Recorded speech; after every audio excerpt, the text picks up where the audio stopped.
The reality is that if you meet the expectations of masculinity, you will probably be alone. You'll be estranged from people because you don't allow them to care about you and you don't care about them either. You've restricted your emotions. A variety of ways in which if you meet those kinds of things, you will end up unhappy. Today, we're diving deep into a conversation that's long overdue. What does healthy masculinity actually look like? Dr. Matt Englar-Carlson has spent his life studying men's mental health, teaching at California State University, and working with the app Mental, which focuses on improving the well-being of men everywhere. Health for men is about being adaptive. It's not being rigid, it's being adaptive to what the situation requires. We get into some powerful topics today. Why so many men struggle to seek help, how outdated ideas of masculinity leave men feeling isolated, and the ways in which childhood experiences shape our adult selves. Up until kind of 12 to 13, 14, their boyhood connections were quite intimate. And then something around kind of 13, 14 happened in which they kind of stopped having those conversations. Matt also shares his own journey from growing up around psychology, literally attending conferences as a toddler, to discovering his passion for working with men and boys. Even a piece of garbage will find community and other pieces of garbage who kind of remind them that we're all garbage together. And if you actually have an experience of being left out, you do lose that job or you do have a relationship breakdown, or something happens like that and you feel like,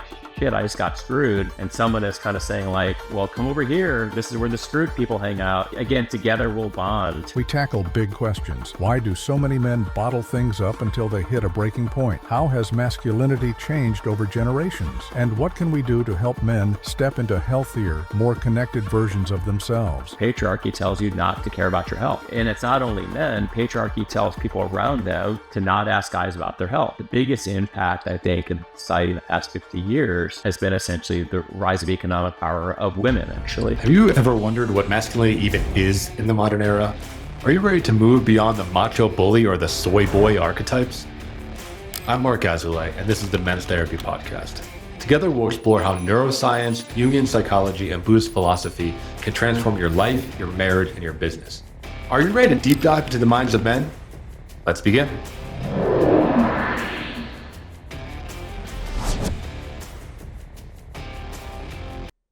Hello, welcome back to the Men's Therapy Podcast. I'm your host, Marc Azoulay, and I'm here with Dr. Matt Englar-Carlson, and he has an incredible resume. I'm really excited to talk to you, Matt, because we're talking about, you've written so many things about positive masculinity, using a strength-based approach to figure out what healthy masculinity is. You're also, a department chair and a professor at the university, California State University, as well as, working for an app called Mental, which focuses on men's mental health. So I'm excited to have this conversation, talk about, where masculinity is right now, kind of in that academic setting, and what the future of it might hold. So welcome to the show.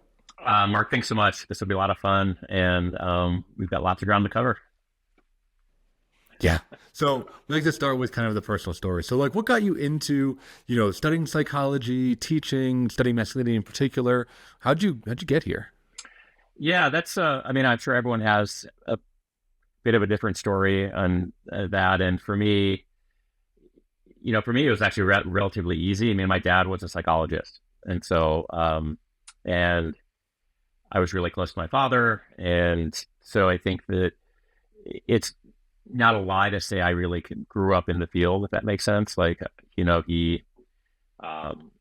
parents had kids when they were young, and so they carted my sister and I all over the country around them, and often I was always with my dad. I'm sure my parents divided and conquered, and my mom took my sister and my dad took me, and so when my dad did presentations and workshops and went to conferences, I went with him. So I literally I like to tell people I've been going to APA since 1972, the conference, and because I was one, and I was sitting in the back of the room.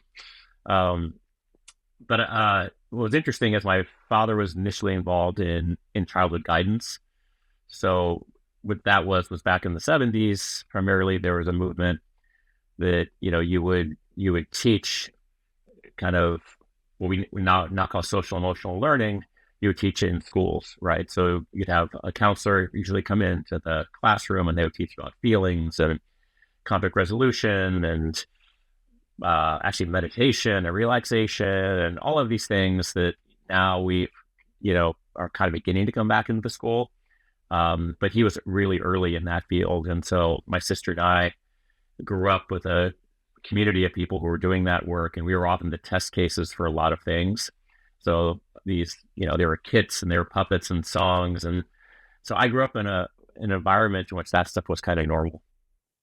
Like So it sounds like you were getting like hyper educated around that. I think right so. As a kid, you were just getting immersed. Yeah. I mean, I knew enough to know that it wasn't normal like that. I knew that my friends' parents were doing that at home, but that seemed kind of normal. So I think the early exposure to me, you know, paved the way, and I moved around a fair amount as a kid. I was born in Michigan, lived in Illinois, then Florida. My parents moved to Hawaii at one point, and then, but somewhere around kind of first, second grade, we moved to rural Wisconsin, and I did my schooling there. And in that environment, in a smaller town, my dad really was the town therapist.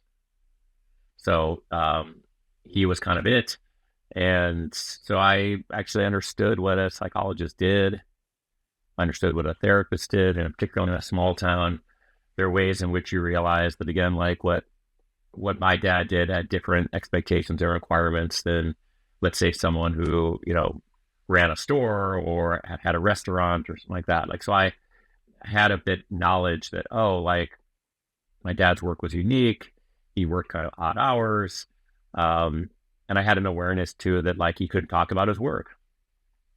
So in that sense, I think I just had this exposure to what therapy kind of was, and it wasn't a strange thing, if that makes sense. And then when I ended up going to college, my parents were very much like, you do whatever you want to do, we'll still love you. And, but for me, it was very easy to be like, oh, psychology feels very normal. I know this area already. And so I found myself kind of moving into that field. And, I think, again, like my dad was a big influence on me. He was always very careful to try not to influence me too much, and to not necessarily have me do the same things that he did. But he was kind of a jack of all trades. He was a professor too. He did clinical work. He created training videos, did a bunch of things. And he actually was one of the early people in the field of psychology who looked at masculinity. I think for him, it was more of a passing fancy. Like he was involved and he wasn't. But later on, as I got more involved in this in professional organizations, and I talked to him about it, I realized, he was actually there at the beginning. Which is kind of a unique piece. And but if I look at kind of my career, and I was like most undergrads, I just did general psychology. I did kind of social psych. I ended up doing a master's in health psych. So I got pretty interested in kind of biopsychosocial model, mind body behavior. I had been exposed to a lot of what is more normal now, mindfulness meditation, at a very young age. And I was interested in looking at that.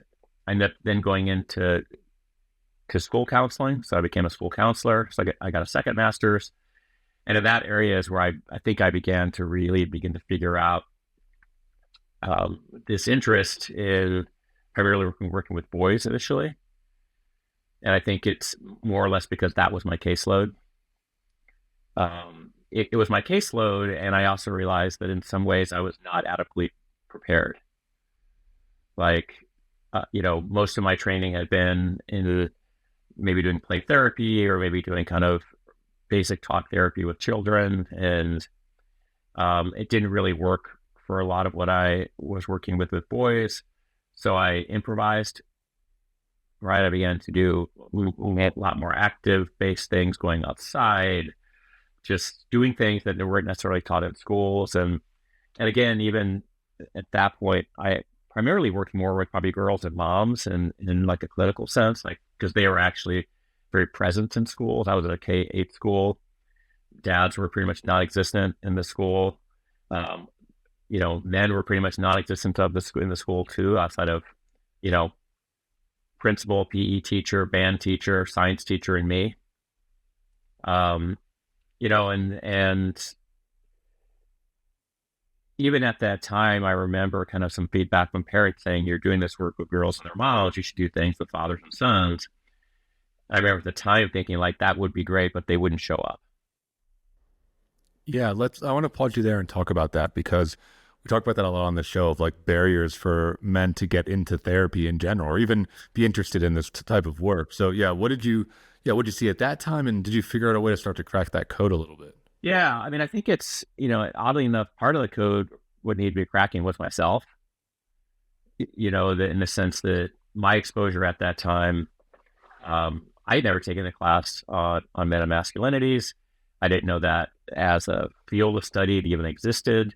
I had taken women's studies classes. I had had a pretty great exposure to feminism, and I was kind of learning about gender through that lens, which oddly enough, you know, helped me feel more prepared to work with girls and moms, right? So I wasn't really aware of that there was this beginning field in psych looking at kind of men's mental health. And so again, like I said, I had a lot of exposure to boys, and I freelanced, and even when working, if you work with children and you're not working with parents, then you're not really working with children. And so I was working with their parents a lot, but again, parent consultation was primarily with moms.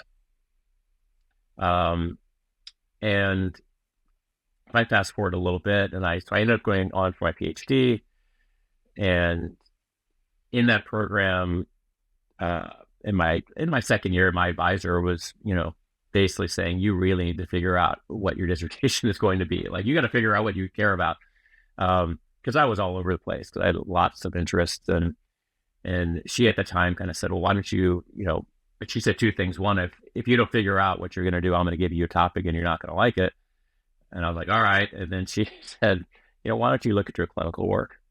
Like, what do you notice about your clinical work that's unique? And what I was aware of at that time, I was at Penn State University. I was working at a university counseling center. I had a lot of men on my caseload. Like, my caseload is probably 80% male. I enjoyed the work. So that was one thing I was aware of. I really look forward to working with male clients. My clients seemed to look forward to it as well. Like, they were, we had a session limit of 12. They were going 12. They were going 12, and then they were graduating into a men's group I was leading. And so I was aware that, like, I liked this work. It didn't feel super hard to me, honestly. Like, there was a bit of me that felt like this feels very natural, how to build connections with men. Another thing that I was aware of is that when I would talk to these guys initially, and they often were coming in acute distress. So they were in kind of crisis, and I would kind of, they had suicidal ideation. They were at the verge of dropping out of school. They had increased their drinking a huge amount. And I would ask them, obviously some event kind of happened, or, have you been in therapy before? And they would say no. And how long have you been experiencing depression? Well, I don't know how long I haven't been feeling depression.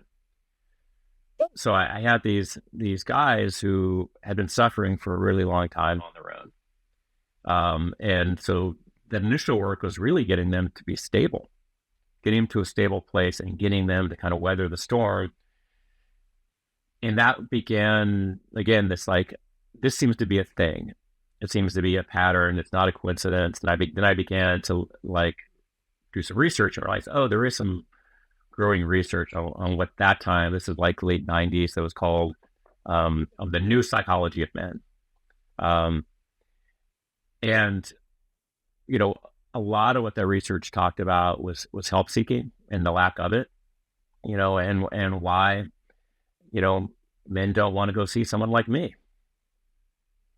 And that's kind of where, like, I think it got started. And then when that fuse got lit, it was off to the races. Like, I just got hungry in a way that I hadn't been hungry before about kind of academic work. Like, I just read everything I could read. I read books, articles, watched movies, and I didn't care if it was psychology. I read anthropology, sociology, social work, feminism, Foucault. I mean, like I was reading everything I could possibly read um, around people who had something to say about men's lives. Um, and yet, even I realize now at the same time, at this point in I guess my schooling, this was kind of two masters in and mostly done with a PhD. I had yet to ever have a class on masculinities. I had one lecture in all that period of time that talked about men, and that was it. Yeah, it's crazy how it's neglected, right? I mean, it's like 50% of the population, and yet it's a vast minority, right, in our industry. I'm curious from like a personal take when you were doing all this, research, right, and reading and seeing all these men, how did it affect you?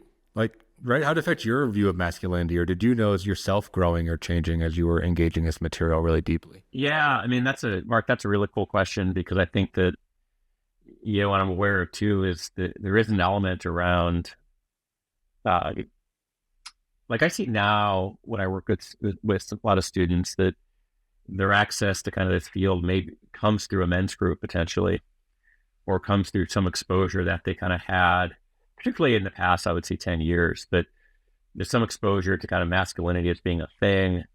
Um, it wasn't the thing for me, at least growing up. Like, I do remember a period of, this probably would have been like early 90s, but my dad, he must have gone to a workshop and Sam Keen had presented. So Sam Keen wrote Fire in the Belly. He was like a early men's movement kind of person. I remember him kind of talking to me about some of those things, and it didn't really penetrate.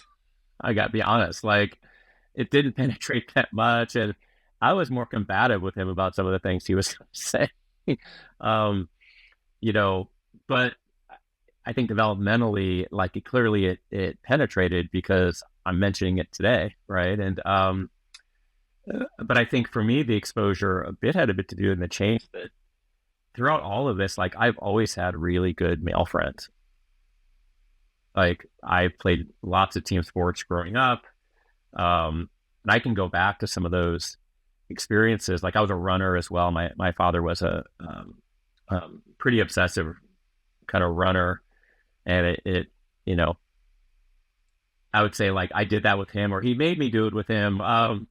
But we'd actually go out to Colorado and run. We did the Boulder many times, and like we were out. Like he was sponsored. He was doing marathons often and racing, and so it was not surprising that in high school I ran track and did cross country, and even I can think in cross country, it's like I would we'd go out for every day for over an hour, and I'd be running with guys, and they weren't necessarily even my friends in high school. Like they're from different social groups, but we would just talk about our lives, right? And it wasn't like I can look back now and say like, oh, we were building relationships the way the guys build relationships. Like we were having actually really intimate conversations about dating and how we were feeling about school and how we were feeling about careers and pressure and like all the stuff. Like if you coded that and recorded it and didn't say these were two,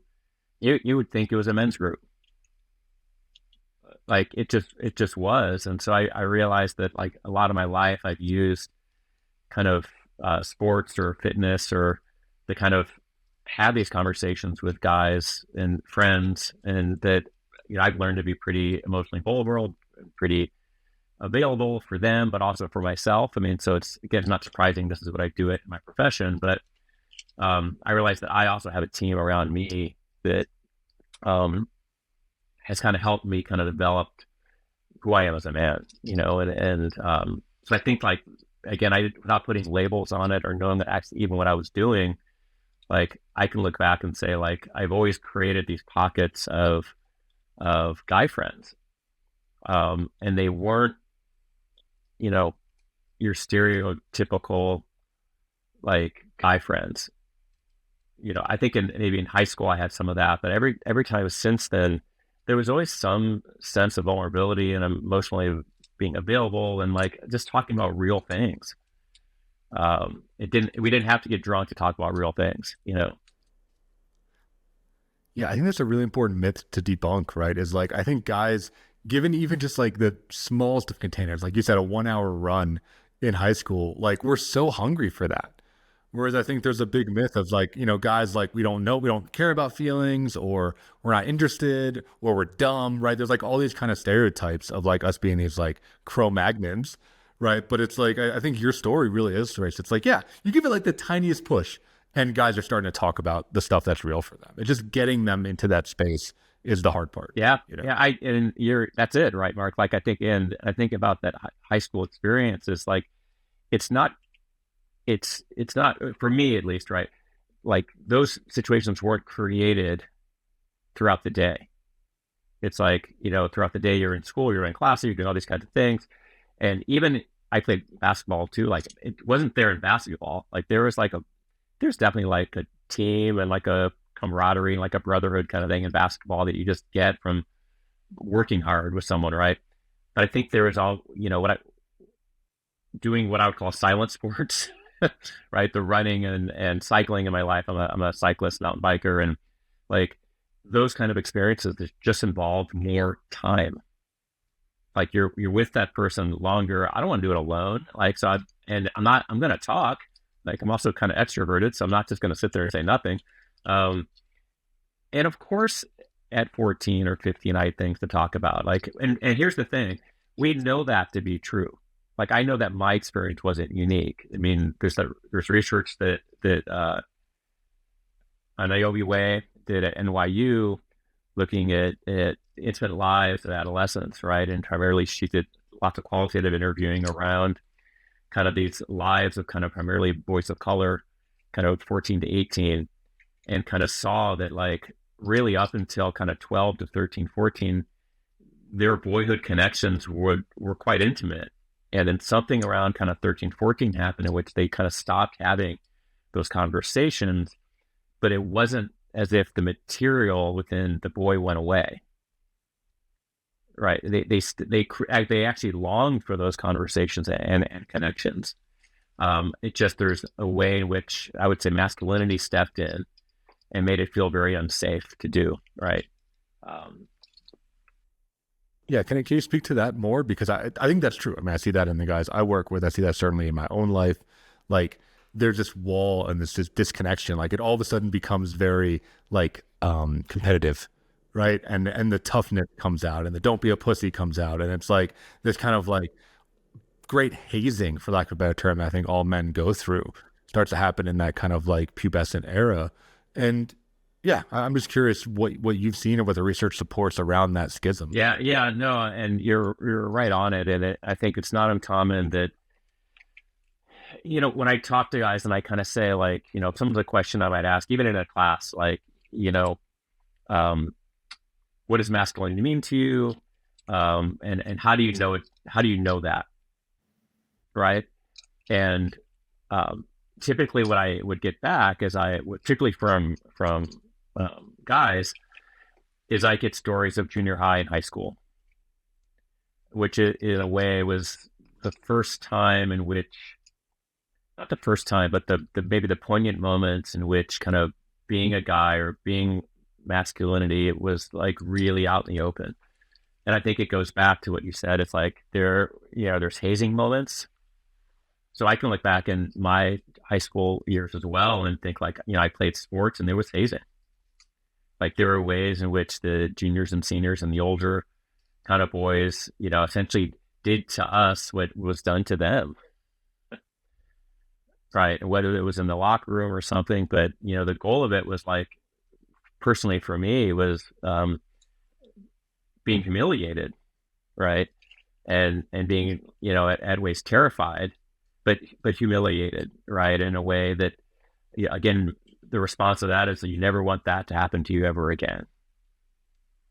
Right. And so even when you're experiencing that humiliation or kind of, you're also saving face, like you're trying to save face and say, this doesn't bother me, or it's okay, or you're laughing it off. But inside, you're screaming. And I think that that's also part of masculinity, right? There's the way in which the pecking order begins to be established, And there are ways in which you begin to kind of figure out where you are on that. And, there's research on kind of what's called precarious masculinity. So Mandela and Boston are social psychologists at the University of South Florida. And their theory essentially is that masculinity is what they call precarious, right? Which is, their terms are kind of hard fought, easily lost, right? So you fight hard to maintain your status, right? And the status is defined by your environment, whatever that is. So for me, status in kind of rural Wisconsin in the late 80s is different from status, than in LA in 2000, right? Like it's culture, it's context, but like whatever that status is, you fight hard to maintain that status, and at any time you can lose it, right? So there's a hyper awareness that comes around that in a way in which, like, the competitiveness is like, yeah, guys are competitive. They don't want to be on the bottom. Yeah, they don't want to be in that power down position, right? Yep. In that oppressed position, or that haze position where someone could take advantage of you. Yeah. Yeah. And to when I think about, I would just say, and to that, like, and I think there's a way in which,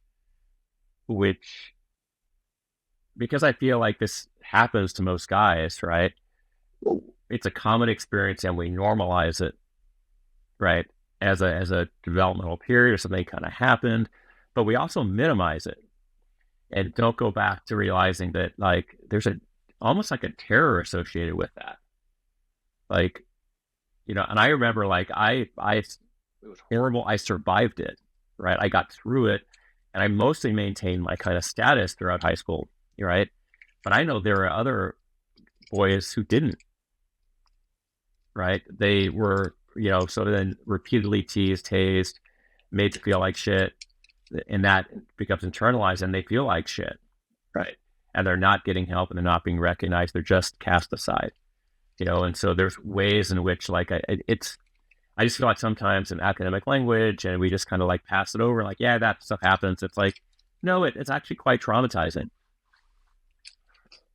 Absolutely. And I think it leads to, like, addiction, right? It leads to kind of failure to launch stuff, right? It leads to health problems. I think, like, obesity, loneliness, right? Like it starts there. And guys that aren't able, not they aren't able, I think just culture can't really get them back on the track. They can really get lost. And I think a lot of men today are in that position. I mean, just from kind of what I see, it seems like more men than ever seem to be in that position where the recovery is really hard. I wonder, I read a lot of that kind of, I'll not be labeled, I'd be curious if there's a visual label, but they call, like, first wave masculinity stuff of, like, the Sam Keen or Robert Bly or, King Warren Richard Lover, right? And they talk about initiation. So when I think about this, like, hazing, it's like, I think there's something masculine about being initiated, but there's no elders to help us grow up into men, right? So, like, we're being initiated by, like you said, the seniors when we're freshmen. So it's like children kind of enacting these rituals, for lack of a better term, but it's not held, it's not contained, there's no context, there's no aftercare, right? Like, there's no anything. It's just kind of the pain part of the initiation process without the belonging and welcoming that is, historically on the other end of that ritual. Yeah. I mean, it's funny you say that. Immediately what I thought was, like, it's like Lord of the Flies, right? Which ironically I was reading at the time, right? So, like, we're reading Lord of the Flies in high school, and it's freaking happening 2 doors over in the locker room. And the connection isn't made. And typically, honestly, the adults, in my experience, like, the adults primarily were coaches, usually men, usually pretty traditionally masculine men, who had to have known what was going on, and more or less let it go. Right. So, like, where are the adults, right? Where are the caregivers in this? And so there's a way in which, like, yeah, it's funny you mentioned that. I think, like, in some of those early writings about, like, initiation and rites of passage, there are ways in which, like, there's an honor that goes with that. There's an honor with kind of, like, meeting this kind of peace. And I don't feel like for a lot of boys, there's lots of honor in it. There's lots of actually dishonor, right? Because because you don't match up in some ways, and there's not an accomplishment or a community that comes around it at the end of it, in which, there's some coalescence around shared meaning. Instead, it's a very individualized kind of thing that you never talk about ever again. If you're enjoying the podcast so far, please hit the subscribe button and leave us a review. Your feedback helps us to reach more men and inspire them to become the best versions of themselves. Thank you for your support. And now back to the show. Well, so one of the things I said to talk to you about was your strength-based model of masculinity. Positive psychology is positive masculinities. And, kind of a theory I've been working with the podcast, and I want to hear, one, what you think about it, and two, how you, respond to it, is I feel like, at least in my lifetime, masculinity has been this like anti personality, right? Like when I think of like the boomer generation, being masculine is just like anti-feminine, right? Like, again, don't be a pussy, don't be weak, don't have feelings, don't be soft, right? All that kind of stuff. And then when I look at my generation, the millennial generation, and then some of, I'm assuming your generation, Gen Xers, it's like anti that, right? It's like anti the toxic masculinity, bully mentality, where I see a lot of my generations like the nice guy, like the chameleon, right? The like, don't be aggressive, don't be assertive, don't, force women to do things, don't have a voice, right? And just like bottle everything up even more. And then it comes out, sideways in the ways we're talking about. So I was curious to talk to you about like, how do we make our own, right? Instead of just being a reaction to what we don't like, how do we actually generate it from within? That is a magical question, isn't it? Like, it's a great question. I love it. Yeah. I think you're right. Like, there are these waves of thinking about of thinking about masculinity and what it kind of means and how it plays out. And I think that, like I often kind of say, it's like, masculinity has been changing, like it always has been, right? Masculinity, and I typically use masculinities to IES as a way to kind of recognize there's multiple forms of masculinity based on context and identity. And like, I know, for example, that like the masculinity my dad was raised in, right? My dad was born outside Chicago. His father was a Mason, like not the secret society. He actually like worked in concrete, right? And that's different from my masculinity. So I grew up in primarily rural Wisconsin with a college-educated dad who was a psychologist and college-educated mom, and as opposed to my son who grew up, essentially in Southern California in a multiracial environment, with two parents with PhDs, right? Like, so I know that like the masculinity for all of us is different because the context has always been shifting. Right. And, if I think about like, and what society kind of trends, like the biggest impact, I think, in society in the past 50 years has been essentially the rise of economic power of women, actually. So, women having the ability to kind of control their destiny, and not to rely on men, and so a lot of the past 50 years has been, the ability of women to escape patriarchy, if that makes sense, or to escape kind of male power. And so we see this in whether it's education, job attainment, a variety of kind of ways, but it means that women don't have to have a male partner. They don't have to stay in a marriage that's unhealthy or unsafe or violent. And so as women have begun to make changes, the reality is that, all of society shifts. Right. And some men have been able to be adaptive to those changes and some haven't. So if you think the world is still 1970, right, it's not, right. And if you think the world 1970 and that's what you were promised, that's the way you thought the world was going to be, and you didn't, and you haven't adapted and taken opportunities, I understand why you feel left out. Like, I get why you might be pissed off about that, right? But we know that like health for men is about being adaptive, right? It's not being rigid in kind of one's orientation or outlook. It's being adaptive to what the situation requires, and men have had to be adaptive, right? And part of that means is that they've had to give up power, But I think part of the generation that I think kind of you grew up in and I grew up in too is that, we know that there's a rise in kind of working mothers. dual income kind of families. We also know that there's a large percentage of single parents, a lot of them being mothers. There's a lot of men raised by their moms. If you're raised by your mom and you saw your mom be the one provided for you, it's a little harder to be super sexist about things.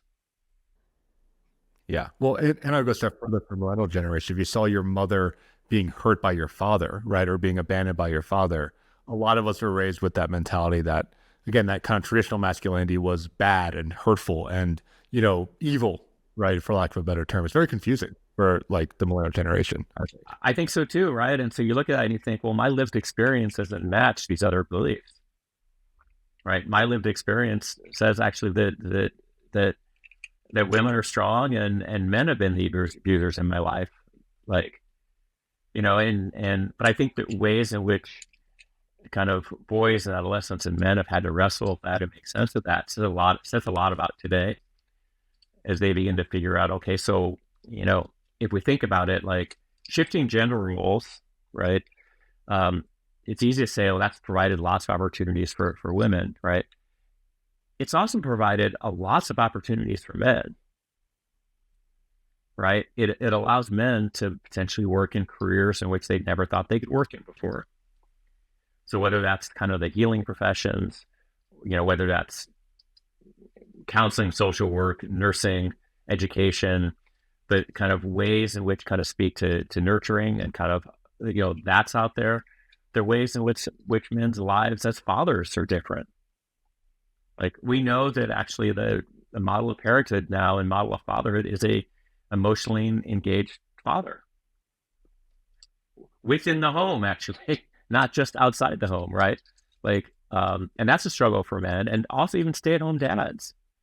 We know that there's been an incredible rise in stay-at-home dads, right? And we also know that the data on that suggests that if you're stay-at-home dad by choice, right, you're pretty happy.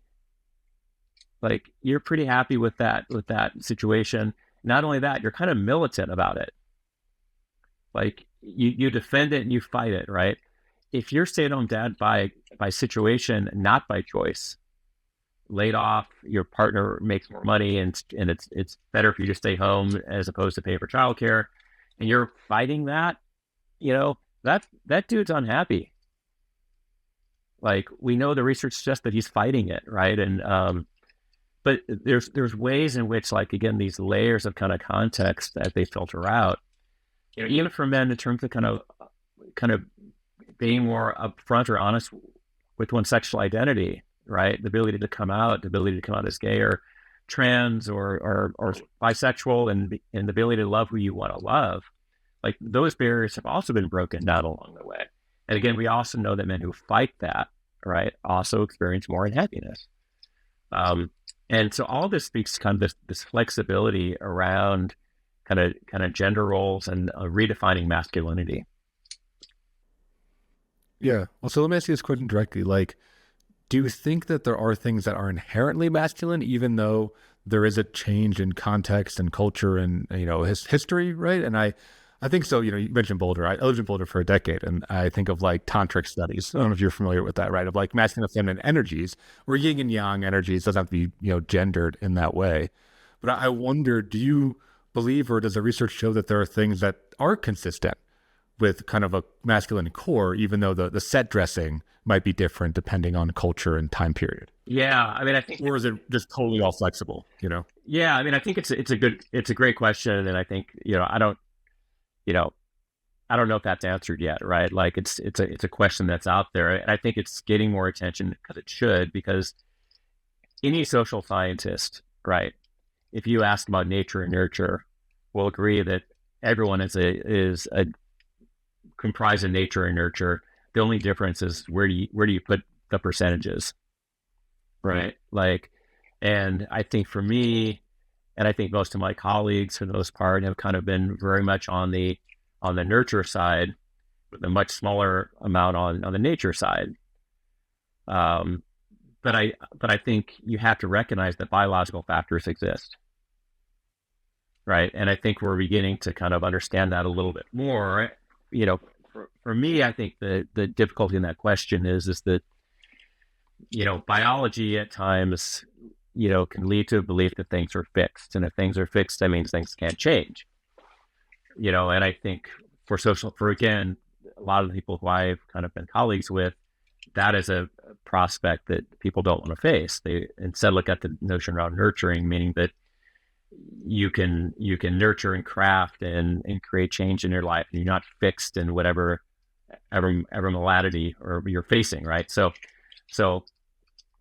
I think around that, it's like, even when thinking about kind of positive masculinities and what that looks like, it's like,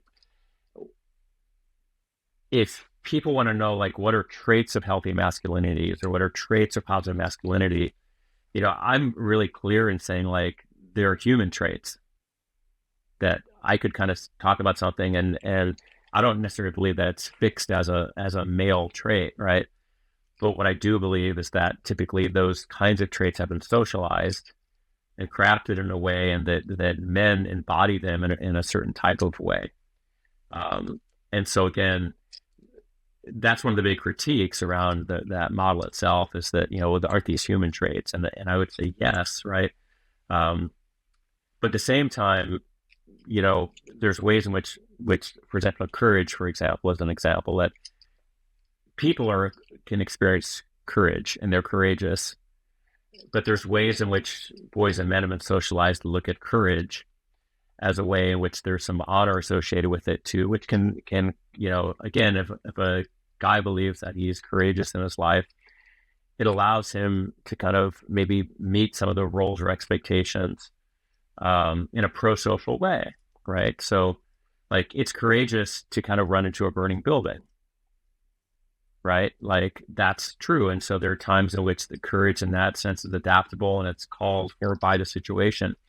And there are other times in which, if all you have is courage can also be stupidity, right? Like, courage can also be like, I have the courage to, do something stupid in front of my friends, right? To prove my masculinity, which, again, why is the leading cause, one of the leading causes of death, males 15 to 24, is accidents,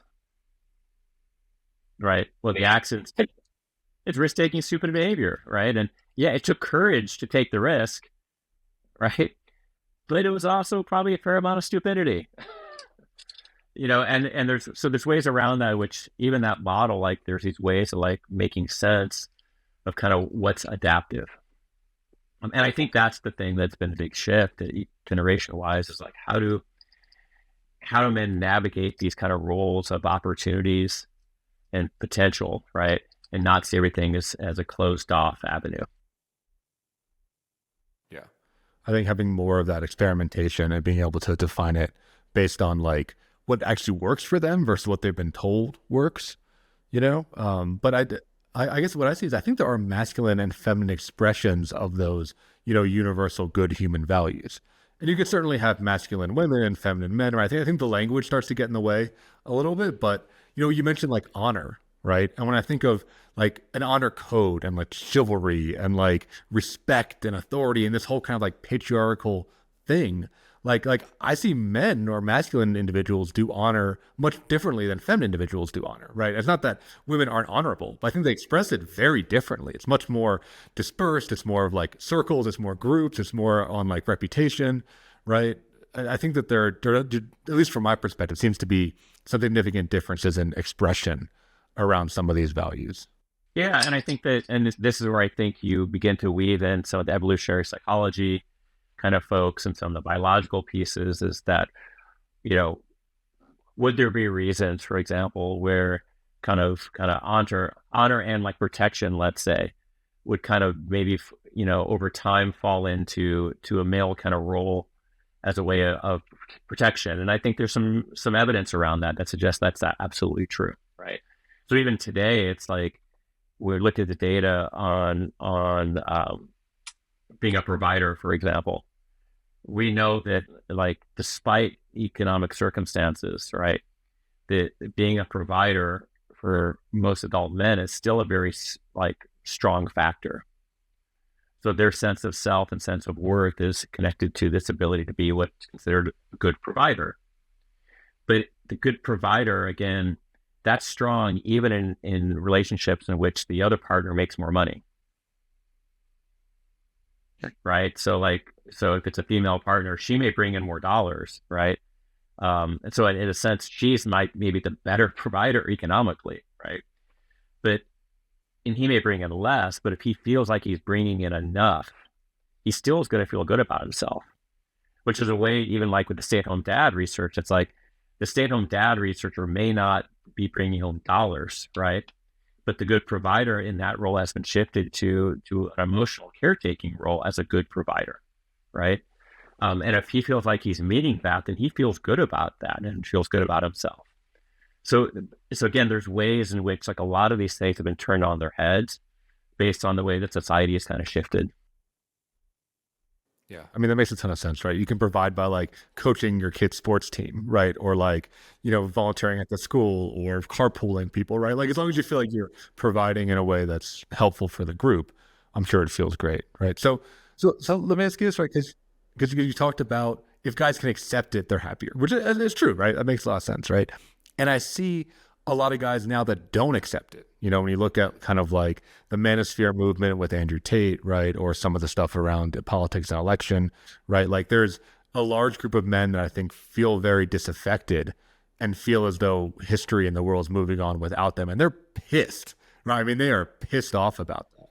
Can you comment on that at all? Like, what do you think's happening and how do we reach those guys? Because that's really what we need, is to reach them, not to demonize them, Yeah, I mean that's a really big topic, and I think that I know people are doing some good research on this. So I know Movember is working in this area too, and but I think a thing around that is like, you probably remember back like when you're growing up, a lot of the cartoons, there might be like a Bugs Bunny cartoon in which there's like a devil and an angel on the shoulder, right? A devil saying one thing and an angel saying, no, don't do that. The Manosphere is like a devil on your shoulder.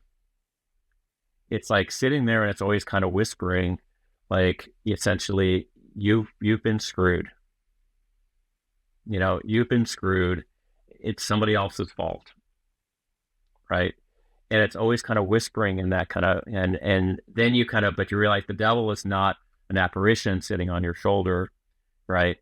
It's a highly supercharged algorithm, right? That is going to be very responsive to your needs all the time, right? It's going to know your needs better than you know your needs, and it's going to find a way to kind of create it so that it actually impacts your brain chemistry. So you get dopamine hits from negativity, actually, right? The negativity reinforcing that it's not your fault and it's sadness. And so we have ways in which technology is really influencing how men experience themselves in the world. And so again, to go back earlier, there's been shifts that have kind of happened. And if you see yourself outside of those shifts, or you haven't responded, and so the career you thought you were going to have, or the partner you thought you were going to have, or the way in which masculinity itself has just churned you up and spit you out to make you feel like you're a piece of garbage, right? Even a piece of garbage, right, will find community in other pieces of garbage who kind of remind them that we're all garbage together, right? And the reality is they're not garbage. They're human beings, right? But it's easier to kind of have a community that kind of reinforces that piece, because at least there's some connection there, than kind of striving for something else. And I think there's elements around so there's like Manosphere in that sense, right? And then there's Manosphere, like you said, in the whether it's Andrew Tate or other kind of influencers around that in a way speak to kind of forbidden masculinity, right? The dark side, these elements, the shadow side of kind of like desires and things that again supercharged in a way. This is what you should have, what you want to have. So showing you kind of this forbidden kind of thing. Again, there's attractiveness to that, right? I know, it's so frustrating. It is, because it's taboo, it's erotic, right? Like you said, it's aggressive, it feels like rebellious. And it just, yeah, it pains me as part of why I did the show is like that voice is amplified so much more and seems to be grabbing so many young men in particular, right? Whereas what we're talking about, which is, not just our viewpoint, but also backed by research, a substantial amount of research, right? Like gets pushed off to the side because it's not as like sensational, Yeah, I mean, it's funny. I was talking to someone else because I do a lot of work in schools. It's like, yeah, meditation is never going to be as exciting as porn. Right. It's not as fun, right? And so it's like, so you can sell meditation, but there's still going to be this drive to look at the forbidden and the hidden and the taboo. And again, the biochemical dopamine hits that kind of churn you up. Like, it's really hard to sell the other, like to sell something healthy in that sense. And it's kind of like, do you want a pizza or you want a kale sandwich? Right. I should eat the kale sandwich, but I want the pizza. Right. And I think, so there's a way in which it's like, well, what if you could have pizza all the time? Right. And, oh, okay. And you can, and no one's going to care. Then you're going to eat pizza all the time, and so there's just ways in which like part of this rhetoric, I think, at least on men too, is like you have politicians who amplify it and other spokespeople who amplify it, who kind of take this element around, essentially you've been left out. Right. And so like, and if you actually have an experience of being left out,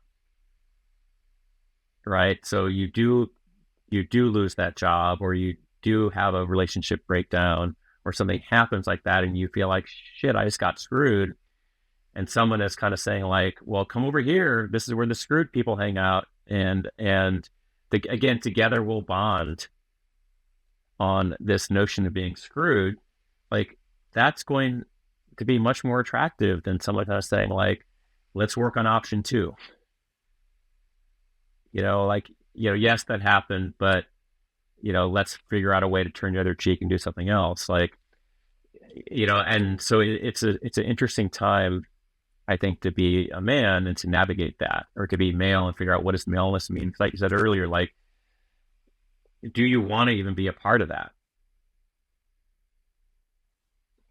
Because I do struggle with this at times, which is even looking at kind of healthy masculinities and positive masculinities. It's like, you can't talk about masculinities without talking about power and privilege. And as much as people like don't want to talk about male privilege, part of male privilege is not wanting to talk about male privilege. Yep. Right. Yeah. And I try to frame it in a way that makes kind of sense, that even like I do a fair amount in men's health and health disparities, and part of the reason why we have some of these health disparities is because patriarchy tells you not to care about your health. Like, and it's not only men, patriarchy tells people around them to not ask guys about their health. So guys are allowed to not go to the doctor, and it's why doctors and actually medical professionals don't ask follow-up questions to men. Like, so I've had this experience with my GP over the years in which, I'm either his favorite or his worst patient, right? That like, he'll say something and I'll be like, don't ask that question. Like that's not going to get, it's not going to get actually how I'm feeling or what I'm actually experiencing. Like, you gave me an out.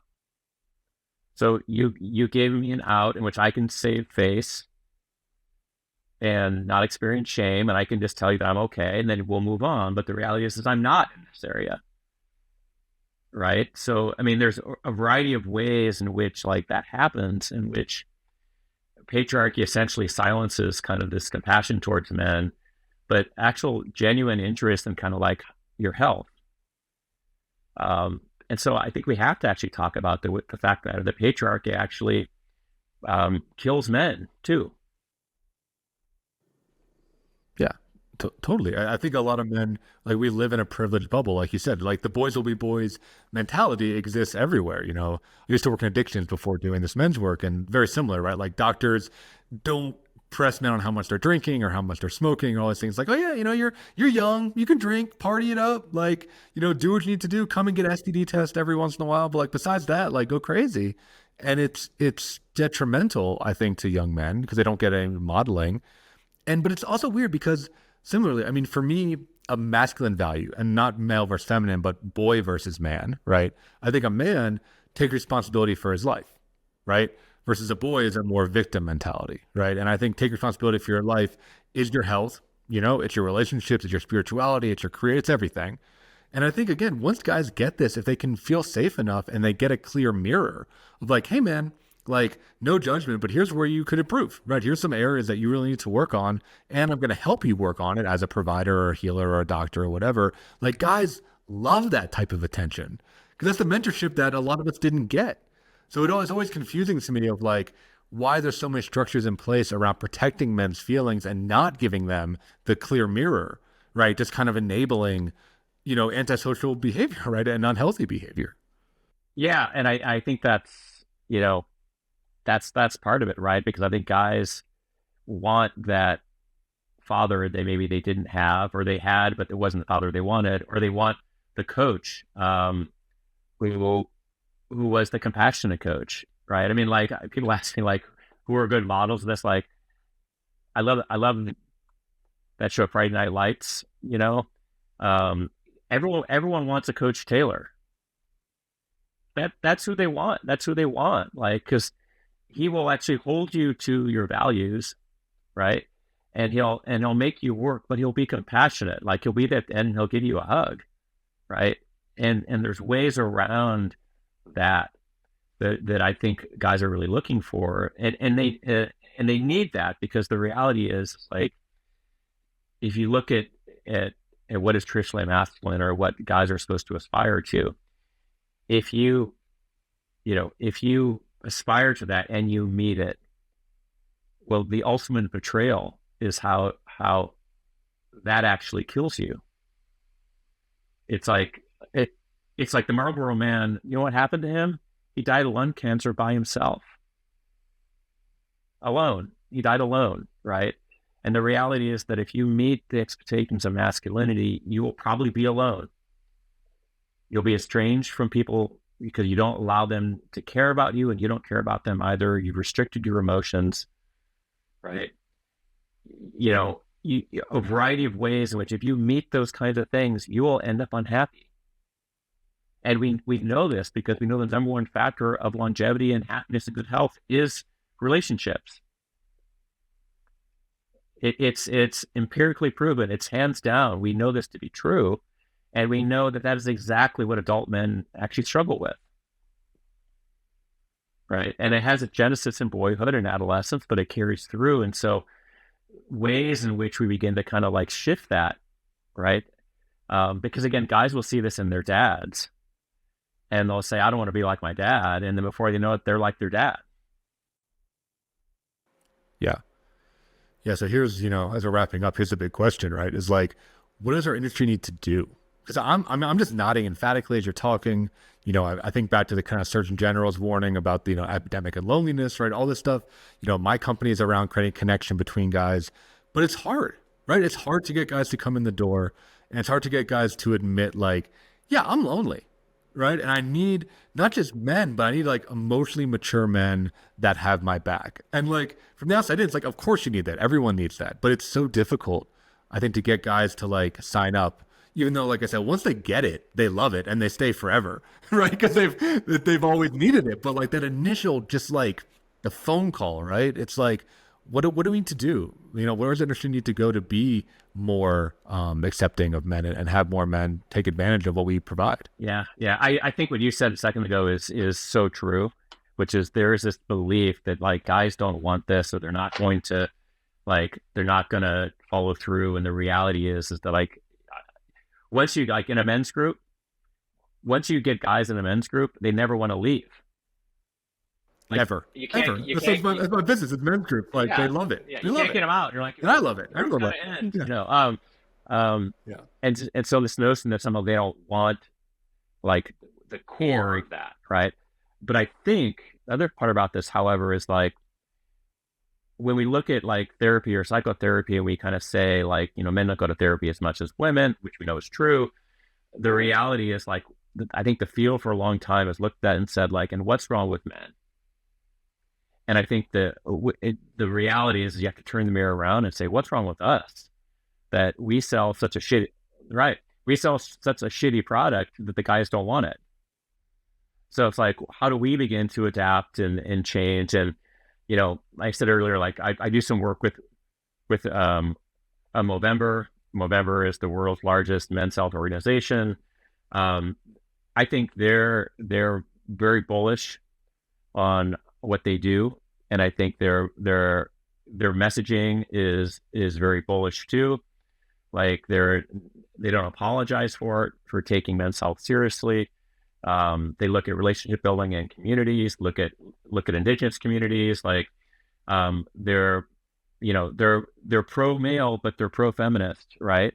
And they're pro community. And I think elements around that are ways to move forward. I think that there's just ways in which, for me, I feel like this stage of my life too, it's like I'm always going to be an advocate for men's health. And what's part of that means is that I'm not going to stay silent anymore. Like I don't let things pass. I say uncomfortable things to guys when I'm around it. Like, I'm not afraid to kind of like again, the taboo is that guys aren't supposed to talk about certain things. And so we just let that stuff pass, and I don't anymore. Like I mean, there's a time in which I fell in line and I just kind of kept some of these things to myself, and now I don't. And I'm much more open around that. Because I think we need advocates out there to kind of bring other guys kind of in. And, we haven't talked about it yet, but, I work with Mental, which is the men's health app. I think even the tone in that actually is very much, it's like, it's meeting guys where they are. And it's not, again, I don't think that eat your veggies approach is one that's going to work, which is like, again, it's the kale sandwich. Eat the kale sandwich. Like, I don't want that, right? But it also isn't eat pizza. It's like, can I get pizza with kale on it? It's like, yeah, you probably could, right? So, and is that okay too, right? Is there a middle ground in which it rises above the extremism, and it rises above what I would call bro science, right? Like the fake science, the fake influences out there, and looks at actual empirical evidence on what's actually helpful, right? And does it in a pro-social way that brings people together, right? Because everything that I do at the front end or back end, it's going to be about connecting you with other people. Because we just know that is the key to health and happiness. Right. Yeah, like therapy or self-improvement is like the vehicle, but really it's community building. I mean, that's what I talk about with men's therapy online. Like that's what we're selling ultimately, is we're creating spaces, just like you're saying, spaces for guys to just be real, right? To just like have connection. And I know you're doing a lot of that work too. Well, I really enjoyed this conversation. We have to start to wrap up here, but I'll certainly have you on probably sometime next year. I'd love to talk more about kind of the impact of technology, your work at Mental, and kind of where you see the future of our industry, because I think you're asking the right questions, right? Like you said, turn that mirror back on our industry and being like, how can we do it better, right? How can we really like get in touch with these guys that need a lot of help? But yeah, I really enjoyed the show. Thank you so much for coming on. Mark, thanks for having me, and thank you for what you do as well, with the passion and curiosity, and you saw a need and you're doing it. Oh, thanks. Well, so if people want to find more about you online, where can they go to find you? You can probably find me through my academic address at Cal State Fullerton. I'm chair of the counseling department there. I got a website I'm launching too. I'll get that out, but you can find me through other kind of podcasts. I do a fair amount of work with boys. I work with the Positive Masculinity Coalition out of Australia. And just, a lot of my work these days, honestly, is kind of looking at boys, and kind of going direct to the source where a lot of things kind of happen. And again, even that, it's like, how do we have this conversation about healthy boyhood, and what does it actually look like? What does it actually kind of mean? Because, honestly, When I work with adult men, I'm doing intervention, right? And I think what we ought to be thinking about too is what is prevention? Like, how do we help guys have the tools to begin with? So you're seeing me in those spaces too. Yeah, I love that, and it's like, also I didn't get to comment on before that you bring up these conversations in your daily life. It really is like moving into eldership, right? Again, that kind of traditional role of like, we talked at the beginning of the show, is like, where are the older men? And it's just an honor to see somebody who is not just doing that professionally, but personally as well, of like being that like elder and that role model for young boys. It's like, that's what we need, like we need as many people like you out there as possible. So, again, thank you so much for coming on the show. Listeners, thank you for tuning in. If you enjoyed the episode, do all the social stuff, like, share, comment, subscribe, send it to people. There's a man or a boy or a dad, I think, that would really enjoy this conversation. Send it over to them and direct them to some of Matt's stuff. All the stuff will be in the show notes, so you can follow along with him. He's a really eclectic guy, and it sounds like he's got, you got your fingers in all kinds of different stuff. So a lot of good places to plug in. So thanks so much for tuning in, and we'll see you next week, another episode of the Men's Therapy Podcast. Thanks for tuning in. If you enjoyed today's episode, please subscribe and leave a review. And don't forget to visit menstherapy.online to learn more about the work that we are doing to support and inspire men. Until next time, keep moving forward.